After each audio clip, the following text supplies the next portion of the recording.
সকাল সকাল বের হয়ে পড়লাম কলেজে যাওয়ার উদ্দেশ্য। এটা হলো আমার বাড়ির সামনের রাস্তা। এখন হাঁটতে হাঁটতে আমি চলে যাচ্ছি আমাদের মোড়ে ভ্যানে ওঠার জন্য। ওই যে দেখা যাচ্ছে আমাদের নতুন মসজিদ মোড়। এটা হলো আমাদের নতুন মসজিদ। এটা হলো আমাদের মসজিদের সামনের অংশ, যেখানে গাছপালা লাগানো হয়েছে। এখন আমাদের মোড়ে দাঁড়ালাম ভ্যানে ওঠার উদ্দেশ্য। অবশেষে ভ্যানে উঠে পড়লাম। এখন আমি ভ্যানে চড়ে যাচ্ছি গোবিন্দাসী স্কুল রোডে। অবশেষে চলে আসলাম গোবিন্দাসী স্কুল রোডে।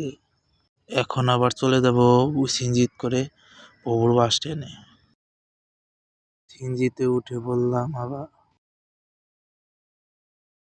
এটা হলো আমাদের ভপুর যাওয়ার জন্য রাস্তা। সকাল ছিল তো, তার জন্য অনেক সুন্দর পরিবেশ ছিল রাস্তা, কিন্তু অনেক ঠান্ডা ও বাতাস ছিল। আমাদের এই ভপুরের রোডটি কিন্তু অনেক সুন্দর, আশপাশে অনেক গাছপালা আছে। 10-15 মিনিট সিনজিতে থাকার পর আমি চলে আসলাম ভপুর বাস স্ট্যান্ডে। আপনারা ডানে দেখতে পাচ্ছেন যে ভপুরে বাস রাখার জন্য নির্ধারিত স্থান। এই রোড দিয়ে কিন্তু অনেক জায়গায় যাওয়া যায়। এখন আবার চলে যাচ্ছি অন্য একটি সিএনজি স্ট্যান্ডে সিএনজিতে ওঠার জন্য। আর একটি সিএনজিতে উঠে পড়লাম কলেজে যাওয়ার জন্য।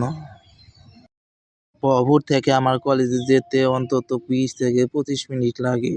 এই রোডের দুই পাশে অনেক সুন্দর সুন্দর জায়গা রয়েছে। এরকম সুন্দর প্রাকৃতিক দৃশ্য দেখতে দেখতে কলেজে যাইতে অনেক ভালোই লাগে। সামনে অনেক সুন্দর একটা ব্রিজ রয়েছে। বলেন তো এই ব্রিজটা কোন জায়গায় অবস্থিত? সুন্দর মনোরম দৃশ্য দেখতে দেখতে এগিয়ে যাচ্ছি কলেজের দিকে।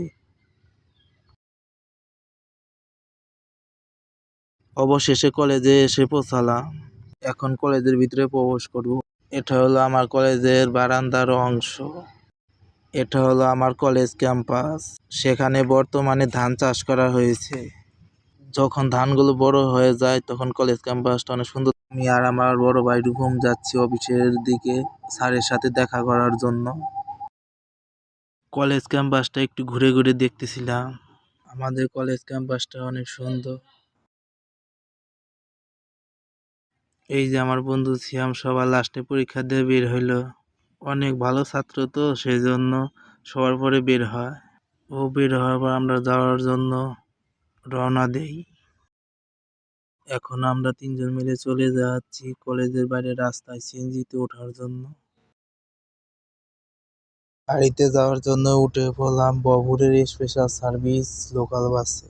এই বাসটি ভপুর থেকে ঢাকা পর্যন্ত যায়। ফেরার পথে আমাদের কলেজের সামনে দিয়ে আসে, তাই আমরা কম খরচে আমরা ভপুর আসতে পারি।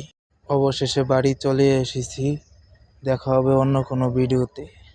আপনারা সবাই ভালো থাকবেন।